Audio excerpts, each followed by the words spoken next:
오늘 시간에는 화평하게 하는 자는 복이 있나니 라는 제목을 가지고 말씀 증거하도록 하겠습니다. 우린 계속해서 예수님의 산상수훈 가운데 팔복의 말씀을 함께 살펴보고 있습니다. 하나님의 사람이 드러내야 하고 또 누려야 할 복이 무엇인가에 대한 내용들을 우리가 살펴보고 있는데, 이제 7번째 복에 대한 말씀입니다. 화평케 하는 자는 복이 있다. 여기 나오는 이 화평이라는 이 에이레네라는 이 헬라어는 우리가 알고 있는 평화, 평강, 이 모든 것들을 똑같은 단어가 이 에이레네라는 이 단어입니다. 우리는 사실 예수를 믿는 사람이든 믿지 않는 사람이든 모두가 화평을 원합니다. 평화를 원합니다. 여러분 가운데 평화를 싫어하는 사람은 아무도 없을 거예요. 전쟁이나 다툼이 아니라 정말 평화하고 하나 되어지는 그런 모습들을 모두가 보길 원합니다. 그런데 문제는 우리의 현실 속에서 이 평화를 찾아보기가 어렵다라는 것이죠. 예전에 우리가 불렀던 찬송 복음성가 가운데 이런 가사의 찬양이 있습니다. 세상은 평화 원하지만 전쟁의 소문 더 늘어간다. 못 들어보셨나요? 네. 세상은 평화 원하지만 전쟁의 소문 더 늘어간다. 이 모든 인간 고통 두려움뿐 이 지겨움 끝없네. 이런 가사가 있어요. 예, 알 사람이 없도다. 모르는 것 같아요. 사람들 모두가 참 평화를 원하는데 전쟁에 참 끝이 없는 것을 보게 됩니다. 지금도 러시아와 우크라이나의 전쟁이 지금 3년이 넘도록 계속 진행되고 있고, 또 하마스 이스라엘과의 전쟁이 아직도 계속되는 그런 모습을 보게 됩니다. 다른 나라의 문제만이 아니죠. 우리나라로 지금도 남북이 대치되어 있는 유일한 분단 국가이고, 또 이 남한 안에서도 여야로 나눠진 채 이 정치 가운데도 그렇고요, 또 노사 가운데도 계속적인 분쟁이 있고, 또 정부와 지금 의사협회와의 이 갈등이 끝을 알지 못할 정도로 지금 치닫고 있어서 많은 환자들이 고통 가운데 있는 그런 현실 속에 우리가 있습니다. 사랑하는 여러분, 왜 이러한 우리가 평화를 원하는, 왜 이렇게 계속적으로 다툼과 분쟁이 우리 가운데 끊이지 않을까요?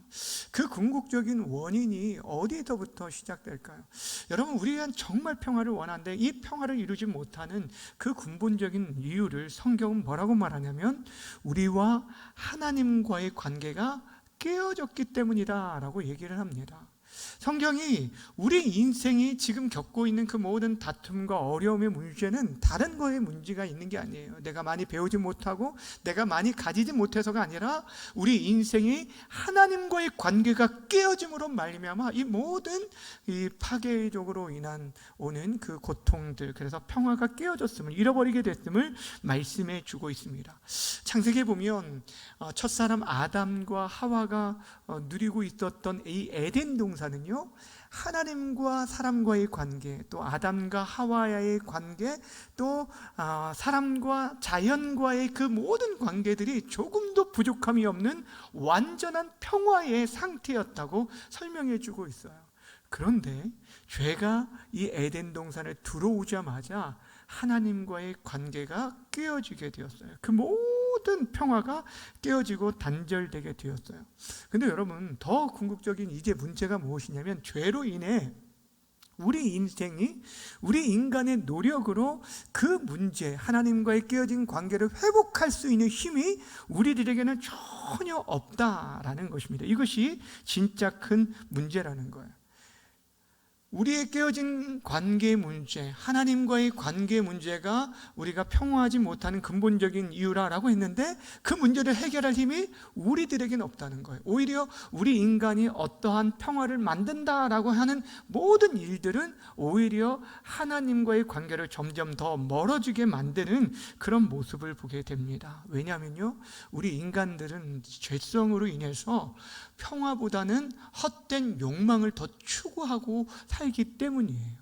여러분, 사람들이요 좋아하는 게 뭐냐면 실제 평화를 원한다라고 하는데도 불구하고 어떤 얘기를, 나에게 있어서는 나는 평화를 원하지만 다른 사람들이 전쟁하고 뭐 이런 불구경하는 것들은 굉장히 좋아하는 게 인간의 본성이에요. 죄된 본성이에요.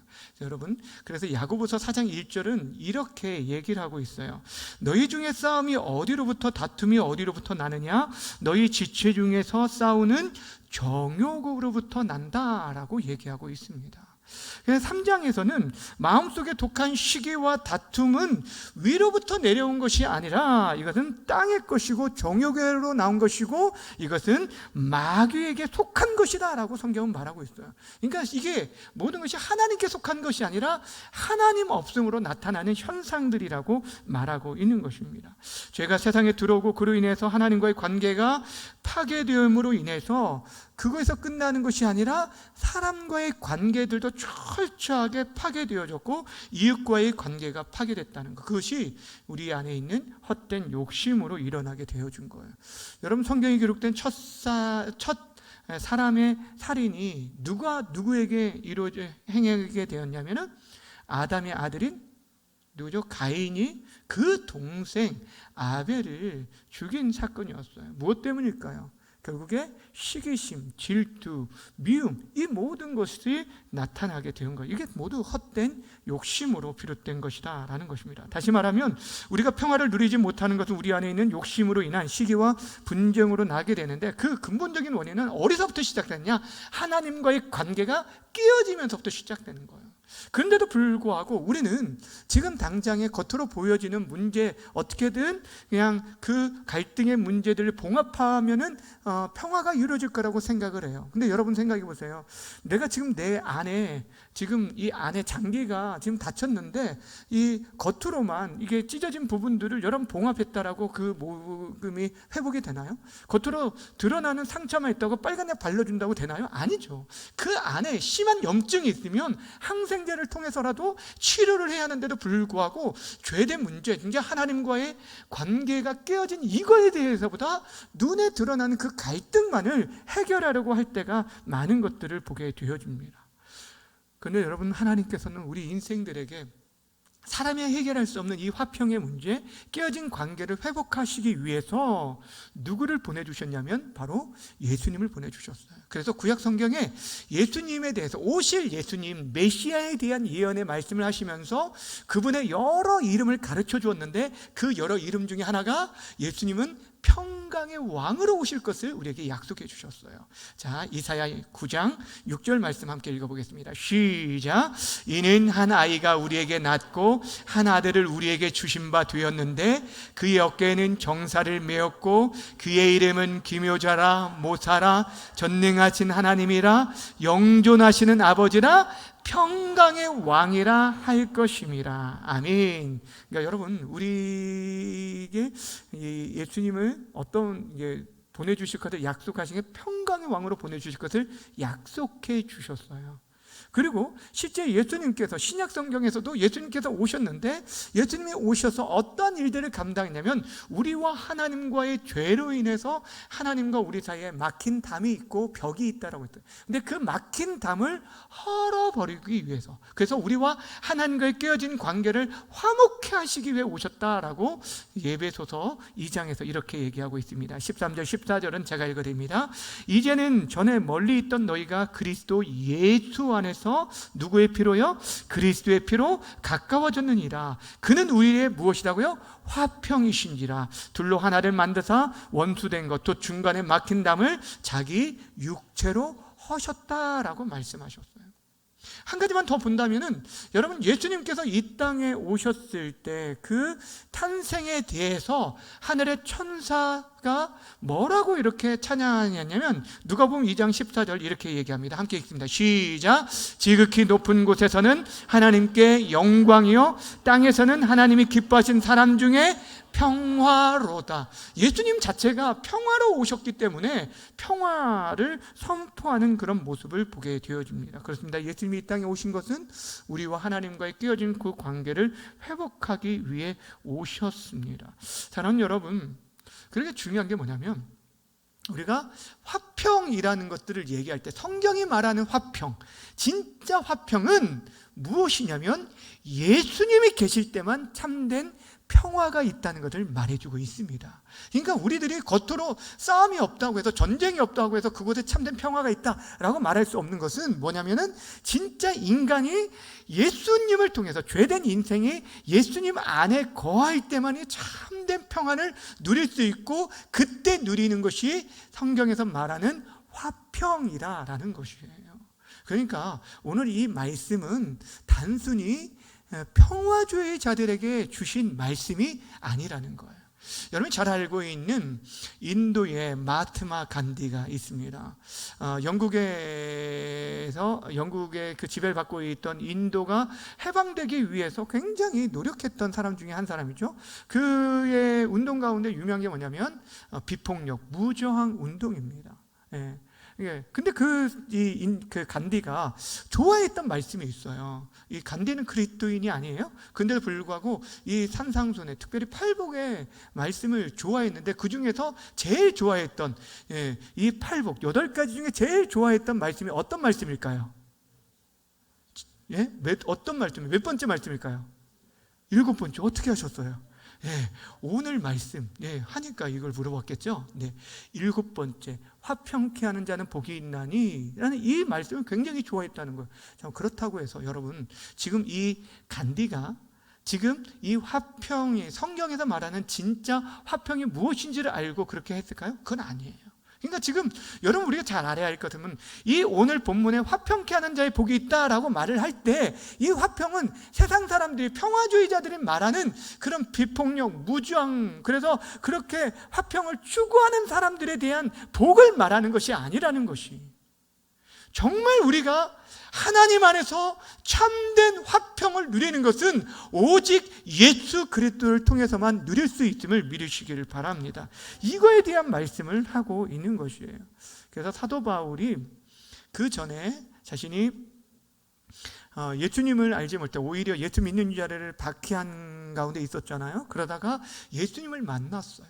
인격적으로 예수님을 그가 만남으로 인하여서 그가 이전과는 정말 다른 생활을 했습니다. 이전에는요, 그는 최고의 엘리트였습니다. 가말리엘 문화에서 문화생으로서 여러분 율법에 정통한 사람이에요. 그 가문도 굉장히 좋은 가문이에요. 그런데도 불구하고 그가 이전과는 다르게 그 자신의 민족에게 유대인들로부터 박해를 받고, 또 배고픔을 당하고, 또 매를 맞고, 또 감옥에 갇히고, 여러 가지 곤고한, 예수님을 믿고 이전과는 정말 반대되는 그런 삶을 살았는데도 불구하고 그는 그 어떤 상황 속에서도 이 예수님이 그와 함께하고 있기 때문에, 예수님을 그가 모시고 살아갔기 때문에 그는 참된 평강이 있었어요. 가진 것이 없어도요, 지금 어려움을 당하고 있는데도 불구하고 그 안에 누가 있었기 때문에 자신과 하나님과의 관계 속에서 참된 해결될 대신 죄의 문제를 해결해 주신 예수님이 있기 때문에 그는 평강을 누리고, 오히려 많은 사람들에게 그 감옥에 있으면서도 편지를 쓸 때마다 늘 언제나 그리스도의 은혜와 평강을 사람들에게 증거하며 그것을 축복했던 것을 보게 됩니다. 너에게 은혜와 평강이 있을지어다, 한 번도 빠짐없이 그 얘기로 시작하고 그 얘기로 끝나는 이유가 바로 여기에 있는 것입니다. 사랑하는 여러분, 우리가 하나님과 우리가 오늘 본문에서 말하는 복, 화평케 하는 자의 복을 누리기 위해서는 먼저 우리 자신이 화평하는 자가 돼야 돼요. 누구와요? 하나님과 화평한 자가 돼야 돼요. 저와 여러분의 사이에도 문제가 있으면 안 되겠지만, 우리 인생이 각자가 먼저는 내가 다른 사람을 화평케 하는 사람이 되어지기 전에 여러분들이 하나님과 화평하시기를 바랍니다. 여러분과 하나님과 사이에 막힌 것이 없어야 돼요. 부부 사이에도, 친구 사이에도요, 뭔가 조금이라도 막힌 게 있으면요, 사람의 얼굴을 제대로 쳐다보지 못하고 한 공간에 있어도요, 같은 숨을 쉬고 같은 곳을 바라보도요, 불편합니다. 힘듭니다. 그렇지 않아요? 근데 그것들이 막힌 것들이 해결돼야 하는데 그 막힌 것들 우리 주 예수 그리스도만이 해결해 줄 수 믿고 그분으로 인해서 여러분 가운데 먼저 하나님과 화평한 은혜가 있어지기를 바랍니다. 그런데 오늘 성경은 우리에게 있어서 우리가 하나님과 1:1 관계 속에서 화평을 누릴 뿐 아니라 이제 그 화평을 경험한 자들이 어떻게 하라는 거예요? 화평케 하는 자가 될 것을 우리에게 말하고 있습니다. 뭐 하는 자가 되라고요? 화평케 하는 사람, 말 그대로 피스메이커, 화평케 하는 자. 근데 이 평화라는 것은 세상에서 말하는 그 정도의 그냥 평안, 전쟁이 없는 그런 상황, 갈등이 없는 그런 상황만을 얘기하는 게 아니라고 그랬죠. 근본적인 문제 해결이라는 거예요. 예수 그리스도를 분명히 그들에게 전해줌으로 인해서 그들 또한 하나님과의 관계가 해결되어지는 사람, 이 사람이 진짜 화평케 하는 자예요. 그러니까 어떻게 보면 직선적으로 얘기하면 여러분 정말 복음을 증거하는 사람, 예수를 전함으로 말미암아 다른 사람들이 예수를 알고 경험하게 되어지는 것, 이것이 진짜 성경에서 말하는 화평케 하는 자가 되어진다라는 거예요. 그래서 성경은 우리를 뭐라고 부르냐면 우리 예수님께서 하나님께서 예수 그리스도의 그 보혈로 우리를 화평케, 하나님과 끼어진 관계를 화목케 되었다라고 얘기하고, 더 나아가 우리에게 화목케 하는 직책을 주셨다라고 얘기합니다. 무엇을 주셨다고요? 화목케 하는 직책, 직분을 주셨다는 거예요. 그러니까 여러분이 가지고 있는 직분이 있잖아요. 저는 목사입니다. 저는 김준우 목사입니다. 축복합니다. 네, 제가 제가 목사이고 여기 있는 분들 각자의 직분이 있어요. 근데 그 직분보다 더 중요한 게 뭐냐면 우리가 화목케 하는 직분을 맡았다는 거예요. 자, 성경 함께 보겠습니다. 고린도 후서 5장 18절 19절입니다. 시작. 그가 그리스도로 말미암아 우리를 자기와 화목하게 하시고 또 우리에게 화목하게 하는 직분을 주셨으니 곧 하나님께서 그리스도 안에 계시사 세상을 자기와 화목하게 하시며 그들의 죄를 그들에게 돌리지 아니하시고 화목케 하는 말씀을 우리에게 뭐 하셨어요? 부탁하셨어요. 화목케 하는 말씀을 우리에게 부탁하셔서 우리가 화목케 하는 직분을 맡았다라고 얘기합니다. 여러분, 굉장히 귀한 직분을 맡았어요. 다른 어떤 것보다 중요한, 깨어진 그 관계 근본적인 문제를 해결할 수 있는 그것을 우리가 해결하는 게 아니에요. 우리가 평화를 만드는 것이 아닙니다. 우리는 화평케 하는 자, 즉 하나님의 화평을 전해주는 자예요. 화목케 하는 말씀을 맡은 자이고 그 말씀을 전해줄 때 그 사람이 진짜 살아나는 역사가 임하게 되어지는 것입니다. 사랑하는 여러분, 그렇게 화평하는 자, 그래서 화평케 하는 자 복이 있다라고 말을 했는데 어떤 복이 있다라고 말을 하냐면 그들이 하나님의 아들이라 일컬음을 받을 것이다 라고 얘기하고 있어요. 여러분, 우리들이 예수님을 믿는 순간 우리들은 하나님의 무엇이죠? 하나님의 아들이에요. 우리가 하나님의 조카든지 어떤 다른 게 아니에요. 하나님의 자녀입니다. 그런데도 불구하고 왜 다시금 우리에게 굳이 화평케 하는 자를 하나님의 아들이라 일컬음을 받을 것이다 라고 말하고 있는 이유가 무엇일까요? 여러분, 우리가 하나님의 자녀가 되었음에도 불구하고 화평케 하지 않는 자는요 전혀 세상에 영향력을 끼칠 수 없다라는 거예요. 하나님의 자녀의 권세, 그것을 잃어버린 힘과 능력이 없는 자들을 말하는 것입니다. 그런데 그가 예수 그리스도의 보혈로 하나님과 화목케 되어지고 화평케 되고 그 화평을 다른 사람에게 흘려보내는 사람, 자신이 평화를 만드는 사람이 아니라 참된 화평케 하는 사람, 이런 사람, 그렇게 증거하는 사람들을 볼 때 사람들이 진짜 저 사람이 정말 하나님의 자녀가 맞구나라는 것들을 사람들이 깨닫게 된다라는 거예요. 여러분들이 무엇을 할 때 하나님의 자녀라는 걸 일컬음을 받게 되냐면 사람들이 가는 곳마다 여러분들의 삶을 통해서 하나님의 평화를 나타내는 사람, 입으로만 예수 이름 말하는 게 아니에요. 그의 말과 행동과 삶을 통하여서 그곳에서 예수를 보여주고 예수가 녹아져 나아갈 때, 여러분, 소금이라는 것은 나 소금이야 라고 보여질 수도 있지만 그것이요, 국 속에 들어갈 때 녹아지고 나는 모습은 사라지지만 녹아지면서도 그 안에 존재가 맛으로 드러나게 되어져 있어요. 우리들이 무언가를 특별하게 나타냄으로 인해서 우리를 부각시키라는 게 아니라 여러분들의 헌신과 수고와 말과 그 모든 것들이 예수 그리스도를 보여주며 나타내질 때 정말 자연스럽게 내가 예수님의 이름을 증거하지 않았음에도 불구하고 저들이 저 사람이 진짜 하나님의 자녀구나 라는 것들을 깨닫게 되고 일컬음을 받게 되어질 것이다 라고 말하고 있는 것입니다. 사랑하는 여러분, 성경은 우리가 이처럼 하나님과 화목해하는 직분을 맡은 자에게 모든 사람과 더불어 화평할 것들을 말하고 있습니다. 로마서에서 보면 할 수만 있으면 너희로서는 모든 사람과 더불어 화목하라 라고 얘기하고 있어요. 여러분, 이 화목은 사실 우리 가정에서도 필요합니다. 부부 가운데서도 그렇지만 여러분 자녀 가운데서도 사실 마찬가지예요. 여러분 자녀들 가운데 이 화목해 되어지는 못하고 갈등 가운데 있는 그런 일들이 있는데요. 왜 이런 일들이 있냐면, 만약에 그 상담가들이 그런 얘기를 해요. 자녀들과의 관계가 깨어진 이유, 근데 근본적으로 부모들은 너무 속상하죠. 자녀들이 왜 이렇게 그럴까라고 생각하는데, 나중에 보면은 그 자녀들을 통해서 왜 그렇게 왜 부모와의 관계가 왜 단절되었느냐 원인을 짚어가 보면 결국에 부모가 자녀를 인격적으로 한 인격의 존재로 온전히 대우하지 못했기 때문이라는 거예요. 사랑하는 여러분, 참 이게 얼마나 중요한 부분이냐면, 우리가요 한 사람 한 사람을, 우리의 자녀를 그냥 어떠한 너무너무 쉽게 대할 때가 있어요. 그러나 그게 아니라 한 사람의 존중, 인격체로 정말 존중해주고 그를 주님의 마음으로 대하지 않으면 여러분 자녀와 우리 부모의 관계도 끼어질 수밖에 없습니다.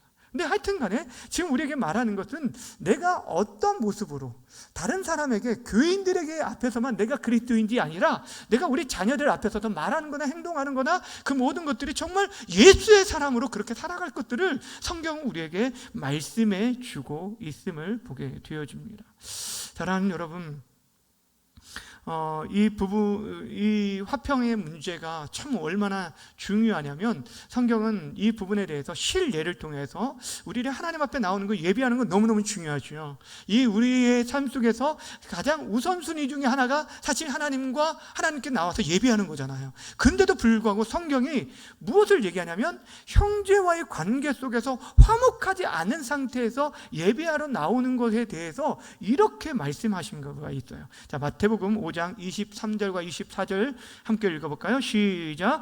그러므로 예물을 제단에 드리려다가 거기서 내 형제에게 원망들을 만한 일이 있는 것이 생각나거든 예물을 제단 앞에 두고 먼저 가서 형제와 화목하고 그 후에 와서 예물을 드리라. 여러분, 그러니까 무엇을 얘기하냐면, 우리가 우리의 삶 속에서 하나님과의 평강을 나타내는 것은 우리가 예수님을 드러내는 거거든요. 우리가 예수 안에 있고 그 예수로 살아가는, 내가 죽고 예수가 내 안에서 살아 역사할 때예요.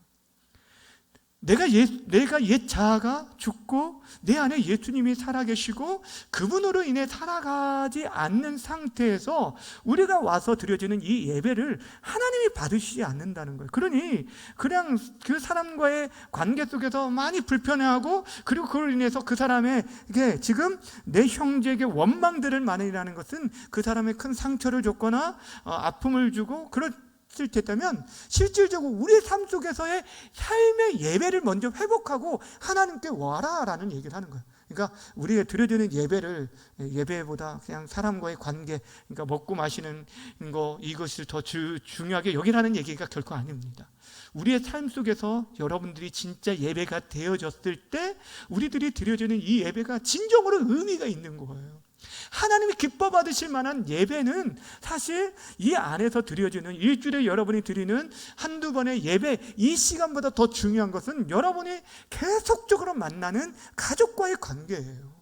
여러분과의 남편과의 관계이고 가족과의 관계, 한 사람 한 사람 자녀들과의 그 관계 속에서 여러분들이 진정으로 예수 예수님을 드러내고 보여주는 삶을 사는 게 더 중요하다는 것을 말해주고 있는 것입니다.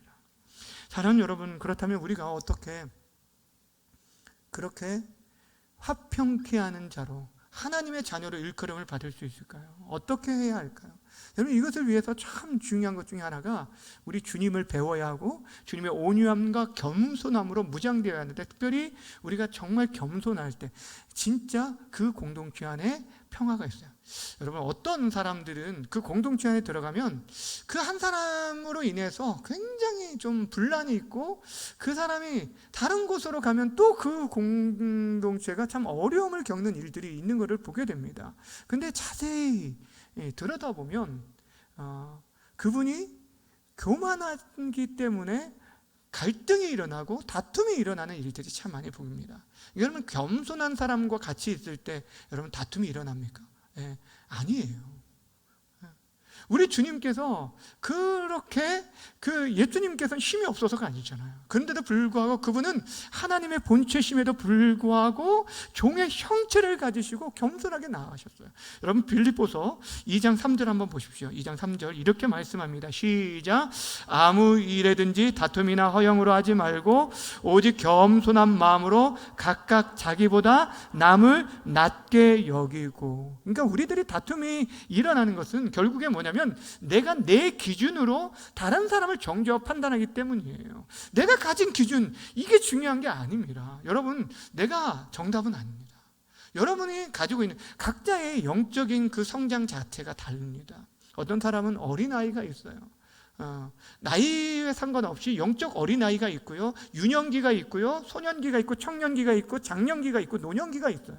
근데 그것들을 내 기준으로 모든 것을 판단하고 정죄하고 하다 보니까 다툼이 일어나게 되어지는 거예요. 큰 소리 나는 이유가 바로 거기에 있는 것입니다. 다른 사람에 대해서 겸손한 마음으로 각각 자기보다 남을 낮게 여길 때, 존중할 때, 배려할 때, 사랑한 마음으로 섬길 때 그곳에 참된 그리스도의 평강이 이루어지게 되는 거예요. 우리가 예수님을 드러내는 모습이 바로 그러하다는 거예요. 그리고 중요한 게 있습니다. 더 중요한 게 뭐냐면 우리가 화평을 깨트리는 죄를 멀리하는 게 너무너무 중요합니다. 여러분, 화평을 깨트리는 게 뭘까요? 진짜 많이 있습니다. 화평을 깨트리는 거 우리가 말을 통해서도 여러 가지 얘기 있는데, 사실 내가 다른 사람을 향한 말을 통해서도 그 사람의 자존심을 건든다든지 이렇게 노를 발생시키는지 이런 여러 가지 일이 있어요. 잠언에 보면 어떤 재미있는 얘기가 있냐면, 코를 비틀면 코피가 나는 것처럼 노를 격발시키면 다툼이 일어난다라는 얘기가 있습니다.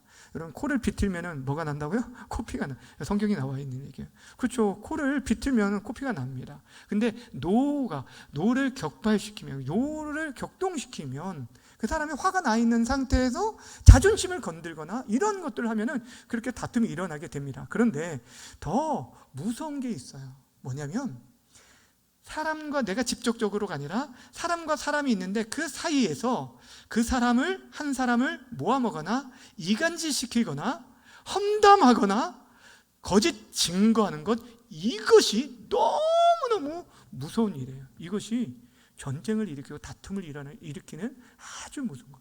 이것을 철저히 주의해야 돼요. 여러분, 공동체에 사람들을 세워가는 것은요, 다툼이 일어날 때 그래, 저 사람이 이랬더라 하면서 똑같이 여겨주는 게 아니라 이제 변호하라는 게 아니라, 사실 여러분, 우리들이 어떤 말을 하는가에 따라서 정말 달라져요. 근데 사실을 얘기하는 건 중요하지만 여러분, 중간에서 이간질하는 것, 이거 하나님 진짜 싫어하는 거예요.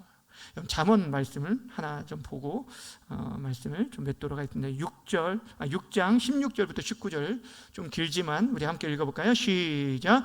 여호와께서 미워하신 것 곧 그의 마음에 싫어하는 것이 67가지이니 곧 교만한 눈과 거짓된 혀와 무죄한 자의 피를 흘리는 손과 악한 개교를 꾀하는 마음과 빨리 악으로 달려가는 발과 거짓을 말하는 망령된 증인과 및 형제 사이를 뭐 하는 거예요? 이간하는 자이니라. 여러분, 이게 참 무서운 거예요. 사단이 그래요. 사단은 참소하는 자이다 라고 성경은 말씀합니다. 고발하는 자, 넘어뜨리는 자예요. 그러니까 여러분 오늘 본문의 말씀을 자 보세요. 오늘 본문 잘 보세요. 화평케 하는 자는 뭐가 있다고요? 복이 있나니 그가 하나님의 아들이라 일컬음을 받을 것이다 라고 했는데, 이걸 좀 바꿔서 각색을 해보면 여러분, 험담하고 이간질하는 자는 저주를 받나니 그는 사단의 아들이라 일컬음을 받게 될 거예요. 무슨 말인지 아시겠어요? 그러니까 여러분 진짜 무서운 게 그거예요. 화평케 하지 못한다면 그냥 가만히 있으세요. 사단의 도구로 전락해서는 안 됩니다. 공동체를 깨트리는 것은요, 결국에 누구냐면요, 사람입니다. 우리가 우리의 말과 행동을 통해서 공동체가 깨어지고 무너지는 것들을 보게 되어집니다. 그러기에 사랑하는 여러분, 여러분의 삶이 하나님의 화평의 도구가 되어주도록, 평화의 도구가 되도록 우리는 기도해야 돼요. 제가 고등학교 때 참 많이 불렀던 노래 중에, 제가 이제 여러분 보기와는 다르게 제가 고등학교 때 중창단 멤버였어요. 네. 근데 중창단 할 때 우리 찬양 가운데 했던 곡 중에 하나가 뭐냐면 성 프란체스코가 쓴 시 있잖아요. 평화의 기도, 이 찬양을 우리가 했었던 적이 있었는데 가사가 이랬습니다. 제가 한번 읽어드릴게요. 한번 잘 들어보세요. 주여 나를 평화의 도구로 써주소서. 미움이 있는 곳에 사랑을, 상처가 있는 곳에 용서를, 분열이 있는 곳에 일치를, 의혹이 있는 곳에 믿음을 심게 하소서. 위로받기보다는 위로하고, 이해받기보다는 이해하며, 사랑받기보다는 사랑하며, 주님을 온전히 믿음으로 영생을 얻기 때문이니 주여 나를 평화의 도구로 써주소서. 결국에 이 삶은요, 예수님께서 걸어가셨던 삶이에요. 그렇죠? 우린 참 부족합니다. 그럼에도 불구하고 우리가 하나님의 이미 자녀가 된 자들이죠. 우리는요, 하나님과 깨어진 관계를 우리 주님을 통해서 화목해 되어진 자이고, 화목해 하는 직분을 맡은 자입니다. 여러분 한번 돌아보세요. 여러분은 지금 화평케 하는 자입니까? 아니면 분란케 하고 다툼을 만드는 자입니까? 바라고 원하기는 오늘 이 말씀을 다시 한번 기억하면서 내가 다른 사람들 볼 때 나는 하나님의 아들이라, 목사님 저는 하나님 딸인데요. 네, 하나님 딸도 좋아요. 하나님 딸이든 하나님의 아들이든 내가 그렇게 칭함을 받고 있는지, 내가 지금 어떠한 모습으로 내 삶을 드러내고 있는지, 정말 여러분, 우리의 삶 속에 특별히 보이지 않는 이 교회 안에서의 삶이 아니라 여러분의 바깥에서의 삶을 한번 보세요. 여러분이 가는 곳에, 그곳에 여러분이 갔을 때 그곳에 정말 하나님의 평강으로 인해서 그 안에 하나님의 은혜가 흘러가고 있는지, 아니면 내가 있음으로 큰 소리가 나고 있는지, 나로 인해서 주변의 다른 사람들까지 불편하게 하고 있지는 않은지 한번 잘 돌아보세요.